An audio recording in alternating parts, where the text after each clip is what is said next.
جب عبد بت کو قتل کیا تھا نا علی نے، تو حضور نے فرمایا تھا علی کی جو یہ آج کی نیکی ہے جو عبد بت کو قتل کیا ہے، یہ قیامت تک کی تمام نیکیوں پہ بھاری ہے۔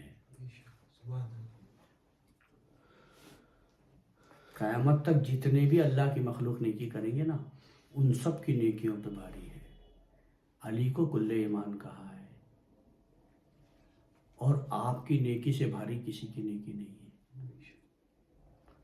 علی کے لیے فرمایا علی کا گوشت میرا گوشت، علی کا خون میرا خون، علی کی جان میری جان۔ حضور نے فرمایا سب سے پہلے اللہ تعالیٰ نے میرے نور کو بنایا، اور حضور فرما رہے ہیں علی اور میں ایک ہی نور سے ہیں، یعنی اسی نور خدا ہے۔ نور خدا ہے کفر کی حرکت پہ خندزن، پھوکوں سے یہ چراغ بجھایا نہ جائے گا۔ اہل بیت کے دشمن حضور کی آنکھ بند ہوتے ہی آتے رہے ہیں اور جاتے رہے ہیں، لیکن اہل بیت کے محبت کرنے والے ہمیشہ سے رہے ہیں اور ہمیشہ رہیں گے۔ اہل بیت کی جے جے کار ہمیشہ ہوتی رہی ہے، ہوتی رہے گی۔ یہ منافق فرقے آتے اور جاتے رہیں گے، مگر نام اہل بیت، نام آل رسول، نام پنجتن جاری اور ساری رہے گا۔ دوستو، ہم آج ہشت بہشت کی 8ویں مجلس کرنے جا رہے ہیں، جو کہ واقعی ہے۔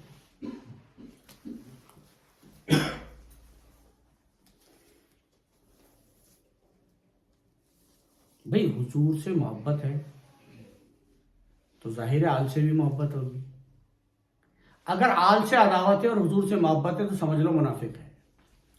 اہل بیت کے دشمنوں سے محبت ہے اور دعویٰ کر رہا رسول اللہ کی محبت کا، رسول کی آل کے دشمن سے محبت ہے اور دعویٰ کر رہا رسول اللہ کی محبت کا، سمجھ لو منافق ہے۔ منافقوں سے بچو۔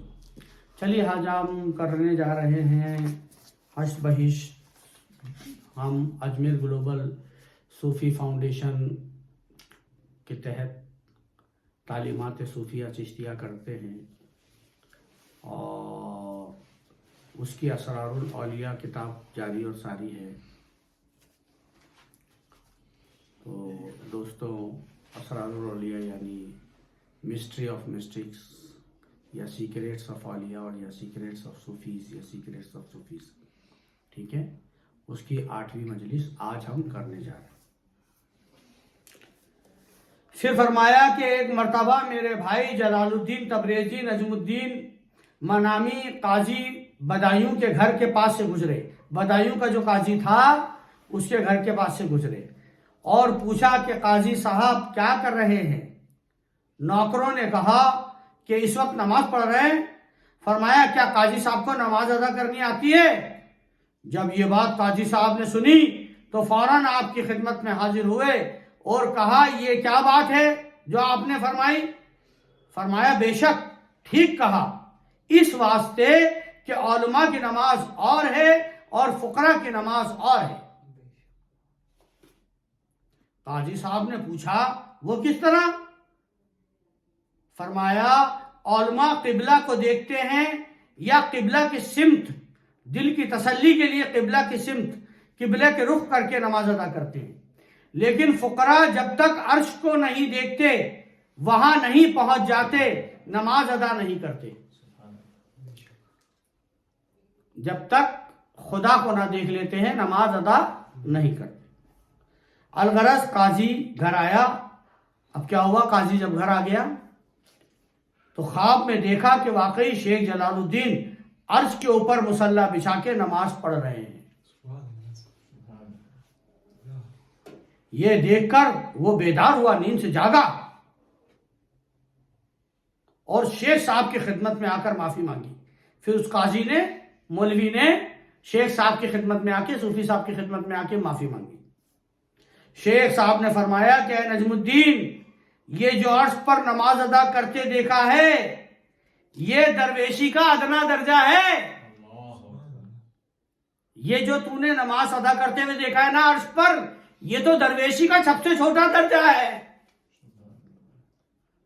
اس سے بڑھ کر اور بھی مدارج ہیں، اور بھی درجے ہیں، اور بھی اسٹیٹس ہیں، جو اگر تو دیکھ لے، اگر درویشوں کے وہ درجے، وہ مراتب، وہ اسٹیجز اگر تو دیکھ لے، یا اگر وہ تو دیکھ لے، تو اے قاضی تو وہیں پر مر جائے، مارے ہیبت کے تیرے کو موت آ جائے، تو وہیں پر ہلاک ہو جائے، جا بحق ہو جائے، اگر درویشی کے اس سے اونچے مقام تو دیکھ لے کہ درویشی کے مقام کیا ہوتے۔ مولانا رومی ہرگز نہ مولائے روم شد، تاہم غلامی شمس تبریزی نہ شد۔ مولانا روم ہرگز نہ شد مولائے روم، تاہم غلامی شمس تبریزی نہ شد۔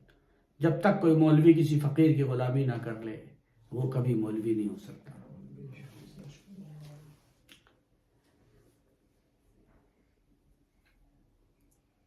آپ فرما رہے ہیں کہ یہ جو عرش پہ نماز پڑھتے ہوئے تو نے دیکھا ہے قاضی، اے مولوی، یہ درویشی کا ادنا درجہ ہے، سب سے چھوٹا درجہ، اس سے بڑھ کر اور بھی درجے ہیں جو اگر تو دیکھ لے تو تو زندہ نہ رہے، اور نور کی زیادتی کے سبب تو ہلاک ہو جائے۔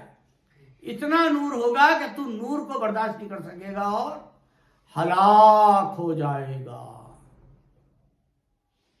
بعد ازاں اسی موقع کے مناسب فرمایا کہ ایک مرتبہ بغداد کی طرف میں بطور والد تھا مسافر، دریائے دجلہ کے کنارے پہنچ کر ایک بزرگ کو دیکھا کہ پانی پر مصلی بچھائے نماز ادا کر رہا ہے۔ جب نماز سے فارغ ہوا تو سر سجدے میں رکھ کر جناب الہی کی بارگاہ میں عرض کی کہ پروردگار، خضر علیہ السلام نے کبیرہ گناہ کیا ہے،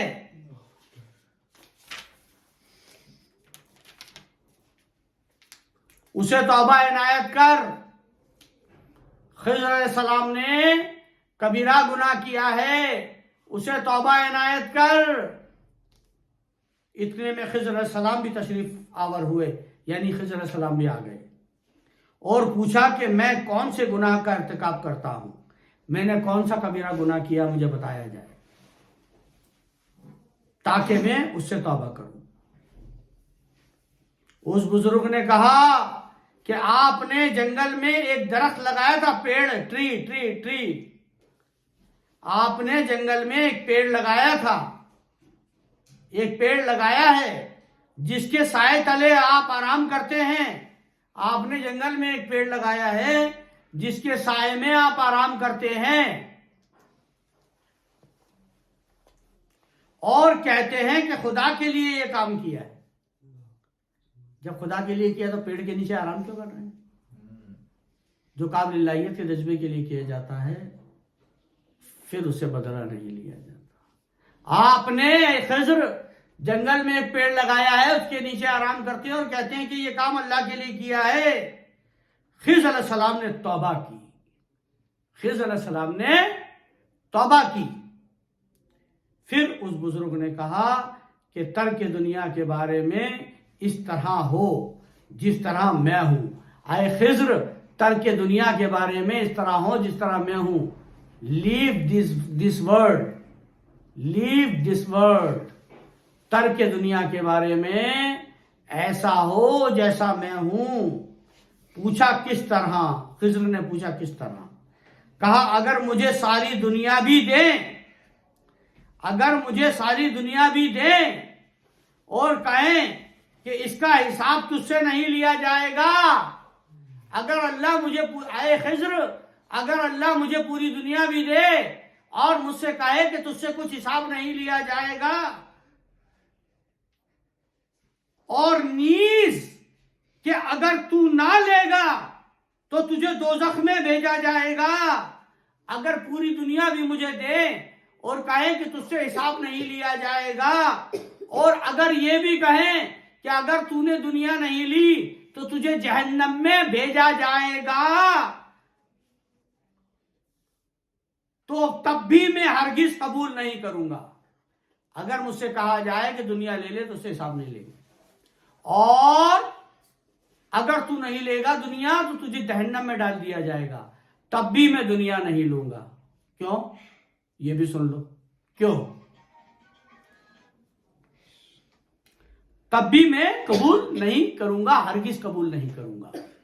اگر مجھے دنیا دی جائے اور کہا جائے کہ تجھ سے حساب نہیں لیا جائے گا، یا یہ کہا جائے کہ ہم تجھے دنیا دے رہے ہیں، اگر نہیں لی تو تجھے دوزخ میں ڈالا جائے گا، تب تو بھی میں ہرگز قبول نہیں کروں گا۔ کیوں؟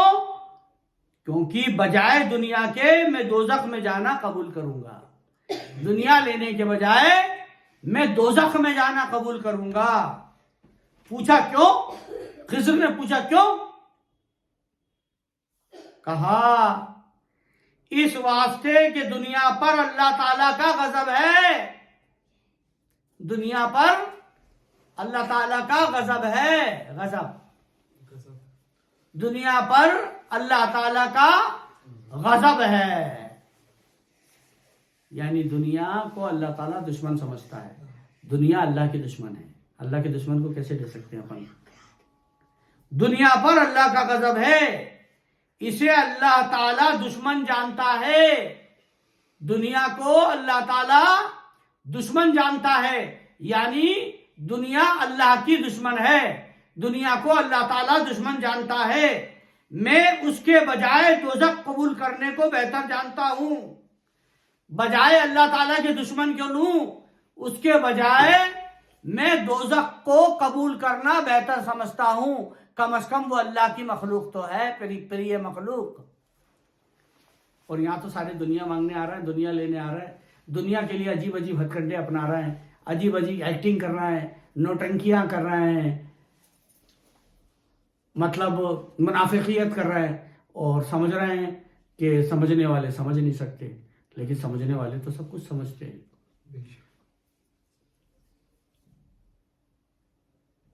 سب دنیا لینے آ رہے ہیں غریب نواز کے پاس، خدا کا دشمن مانگنے آ رہے ہیں، خدا کے دشمن بھی آ رہے ہیں خدا کا دشمن مانگنے، ان کو بھی دے رہے ہیں۔ ہاں خدا کے دشمن ہے نا، وہ بھی لینے آتے ہیں غریب، انہیں بھی دے دیتے ہیں۔ اور دنیا والے جو مسلمان جانتے ہی نہیں ہے کہ اللہ کے دشمن ہم سے غریب نواز سے مانگنے آ رہے ہیں، انہیں بھی دے رہے ہیں کہ جاؤ ناپاکوں، جلدی آؤ، جلدی لو، جلدی جاؤ، تاکہ دوبارہ میری بارگاہ میں نہ آ سکو، کیونکہ ناپاکوں کو خدمت میں بارگاہ میں نہیں رکھتے، مطلب پرت جھوٹے ایکٹروں کو بھی نہیں رکھتے، منافقوں کو بھی نہیں رکھتے۔ یہاں تو جس نے اپنے آپ کو فنا کر لیا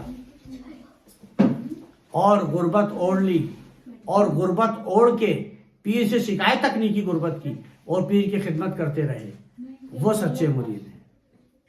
اور جو پیر سے پیسے مانگتے ہیں، مدد مانگتے ہیں، وہ جھوٹے مرید ہیں۔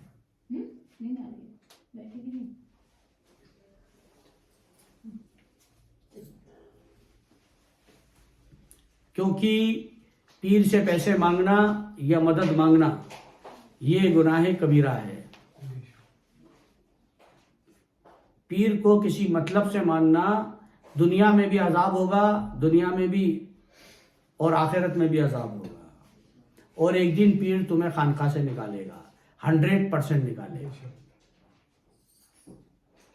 آخرت کی مدد مانگو، دعا مانگو، پیسے مت مانگو پیر سے، پیسوں کے لیے پیر مت بناؤ، پیسے کمانے کے لیے پیر مت بناؤ۔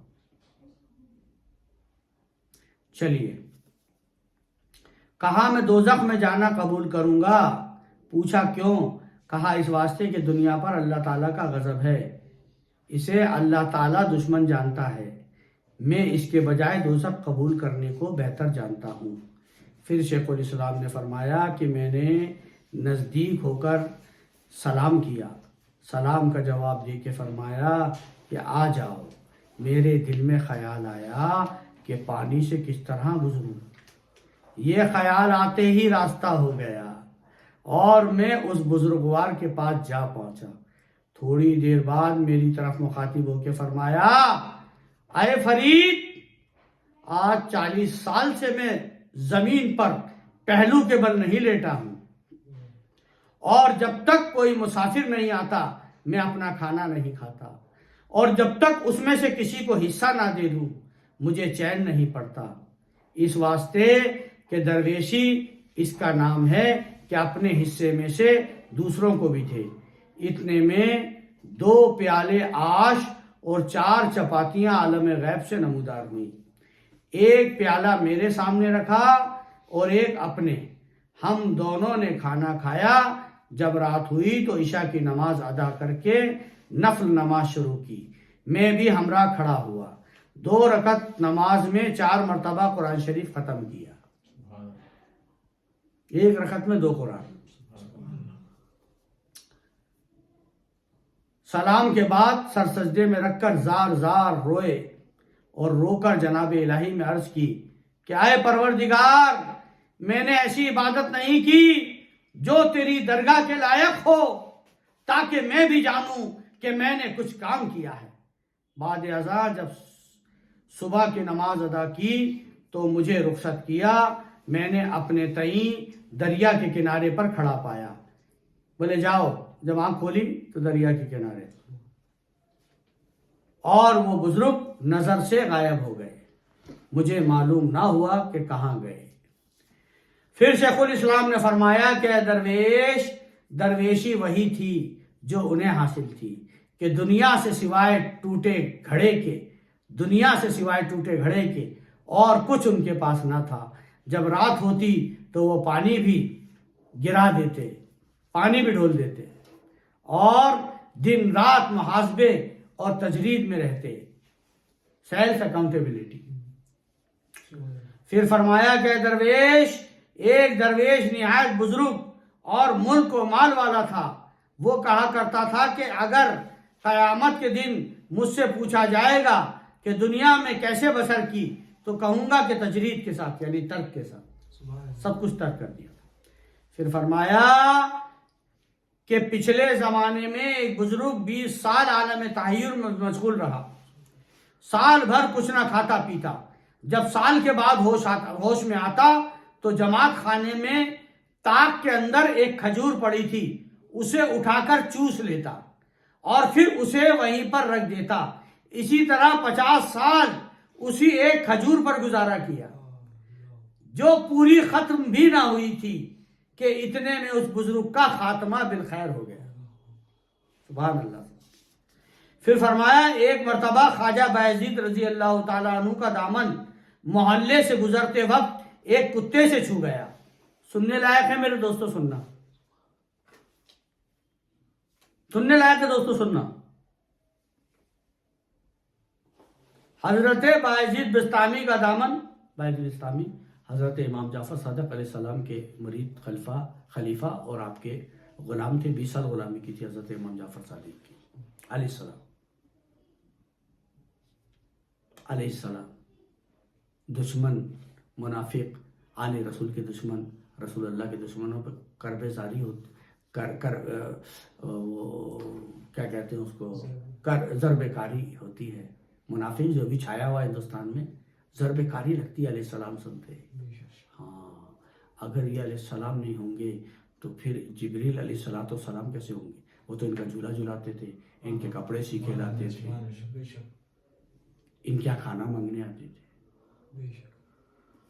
جی، تو حضرت بایزید بستامی کا دامن کس سے چھو گیا؟ سننے لائق ہے، سونے لائق نہیں، سننے لائق۔ دامن کتے سے گزرتے وقت کتے سے چھو گیا، خواجہ نے دامن لپیٹا تو کتے نے زبان حال سے کہا اے خواجہ، مجھ سے دامن کیوں سمیٹا؟ میرے اور تیرے درمیان 3 پانی سے صلح ہو جائے گی، اگر تو 3 پانی کے چھینٹے کلمہ پڑھ کے مار لے گا تو تو پاک ہو جائے گا، میرے تیرے درمیان 3 پانی سے صلح ہو جائے گی اے بایزید، اور مجھ میں ظاہری پلیدی ہے، یہ جو پلیدی ہے تو ظاہر ہے، باطنی روپ میں ناپاک نہیں ہوں، میرا باطن ناپاک نہیں ہے، کتے نے کہا یہ تو میری ظاہری پلیدی ہے، میری ظاہری ناپاکی ہے جس سے تو کپڑے جھاڑ رہا ہے۔ اے بایزید، اگر تیرا دامن مجھ سے چھو جائے تو 3 مرتبہ دھونے سے پاک ہو سکتا ہے، لیکن تیری پلیدی مجھ سے زیادہ ہے۔ کتے نے کہا بایزید، تیری پلیدی مجھ سے بدتر ہے کیونکہ وہ باطن میں ہے، تیری پلیدی، کتے نے کہا بایزید، مجھ سے زیادہ ہے میری پلیدی تو ظاہر ہے 3 پانی سے ہو جائے گی، تیری پلیدی تو مجھ سے زیادہ ہے، کیونکہ وہ تیرے باطن میں ہے۔ لازم ہے کہ تو اس بد باطنی کو چھوڑ دے، لازم ہے کہ تو اس بد باطنی کو، بری باطنی کو چھوڑ دے۔ کتے نے بایزید بستامی سے کہا اگر تو 7 دریا میں بھی اپنے آپ کو دھوئے گا تو پاک نہیں ہو سکتا ہے بایزید۔ کتا کہہ رہا ہے بایزید سے، اے خواجہ دیکھو آپ اپنے تئی سلطان العارفین کہلواتے ہو۔ کتے نے کہا ہے بایزید دیکھو آپ اپنے آپ کو سلطان العارفین کہلاتے ہو، آپ سلطان عارفین کہتے ہو اپنے آپ کو، اور درویشی کا دعویٰ کرتے ہو اے بایزید بستامی آپ۔ کتا کہہ رہا ہے، اور اس پر گیہوں کا مٹکا بطور ذخیرہ رکھا ہے۔ اپنے آپ کو سلطان العارفین کہتے ہو اور گھر میں گیہوں کا مٹکا بھر کے رکھا ہوا ہے۔ درویشی اس بات کا نام ہے کہ جو مجھے حاصل ہے۔ کتے نے کہا درویشی اس بات کا نام ہے جو مجھے حاصل ہے۔ کیا ہے کہ اگر مجھے ایک ہڈی مل جائے تو اس پر گزارا کر لیتا ہوں اور جمع کر کے باقی نہیں رکھتا۔ صبح کے لیے اللہ توکل۔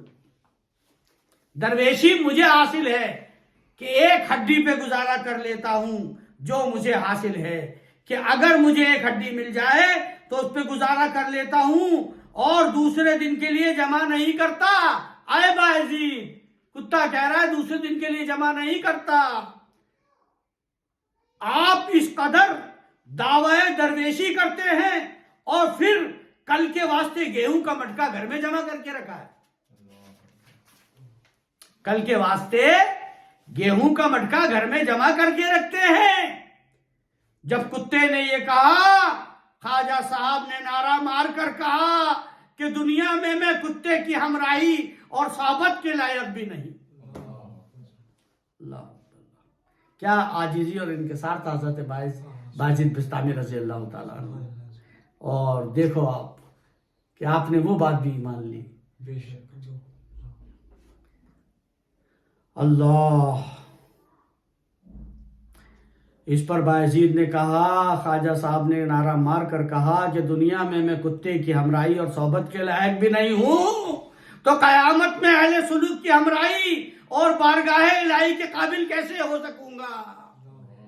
جب کتے نے یہ بات کہی تو کہا میں تو کتے کی ہمراہی اور اس کی صحبت کے لائق بھی نہیں ہوں تو قیامت کے دن اہل سلوک کی ہمراہی اور بارگاہ الہی کے قابل کیسے ہوں گا؟ جب شیخ الاسلام اس بات پر پہنچے تو ظہر کی اذان ہوئی، آپ اٹھ کر نماز میں مشغول ہوئے اور میں اور لوگ واپس چلے آئے۔ الحمدللہ علی ذالک۔ 8ویں مجلس ختم ہو گئی میرے دوستو۔ اللہ سے، پروردگار سے امید ہے اللہ تعالیٰ ہمارے قلب کی سیاہیوں کو مٹا دے، قلب کی سیاہی کو مٹا کے اس میں اپنا نور، اپنے حبیب کا نور بھر دے، نور پنجتن بھر دے، اہل بیت کا نور بھر دے، غریب نواز کا نور بھر دے، اور ہمارے قلوب کو پاک اور صاف کر، اور ہمیں اللہ پہ بھروسہ کرنا سکھا دے۔ اللہ پہ بھروسہ نہیں کرنے کی وجہ سے لوگ دنیا میں پریشان ہیں اور روزانہ شکایتیں کر رہے ہیں۔ ایک غریب جو روز کی روزی بھی نہیں کما پا رہا ہے روزانہ، وہ بھی شکایت کر رہا ہے، اور ایک امیر جس کے پاس 200 کروڑ کی پراپرٹی ہے وہ بھی شکایت کر رہا ہے۔ ہمارے پاس وہ سب آ رہے ہیں، ہم اجمیر شریف والے ہیں نا، 850 سال سے ہمارے پاس لوگ آ رہے ہیں دعا کروانے۔ دعا کا منصب سیدوں کے پاس ہی ہے نا، آل رسول کے پاس، اور نظر کے حقدار بھی آل رسول ہے، کیونکہ حضور پاک نظر لیا کرتے تھے۔ حضور پاک کے بعد جو نظر کے حقدار ہیں وہ صرف سید ہیں، اور دعا جن کے اللہ قبول کرتا ہے وہ سید ہیں۔ اس لیے 850 سال سے اجمیر شریف میں ہم سے دعا کروانے کے لیے بادشاہ بھی آ رہا ہے، فقیر بھی آ رہا ہے۔ تو ہم جانتے ہیں فقیر بھی دنیا کے لیے پریشان ہے اور بادشاہ بھی پریشان ہے، امیر بھی پریشان ہے، غریب بھی پریشان ہے۔ امیر بھی شکایت کر رہا ہے کیا ہوگا، آپ کے علاوہ ہمارا کوئی نہیں ہے، اب ہمارا کیا ہوگا۔ غریب بھی پریشان ہے کس طرح پیسہ ملے گا۔ اللہ تعالیٰ سب کو صبر کی توفیق عطا فرمائے، سب کو توکل کی توفیق عطا فرمائے۔ توکل کے بنا کچھ نہیں ہوگا۔ توکل کرو، اللہ تعالیٰ تمہیں گھر میں بیٹھے بیٹھے روزی دے گا، اس پہ بھروسہ تو کر کے دیکھو۔ چلیے، والسلام علیکم ورحمۃ اللہ وبرکاتہ۔